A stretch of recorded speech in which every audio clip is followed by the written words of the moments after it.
cake কাটো না তুমি বাবাকে খাই দাও নাও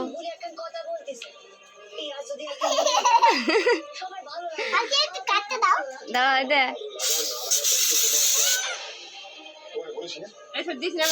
কিচ্ছু হবে না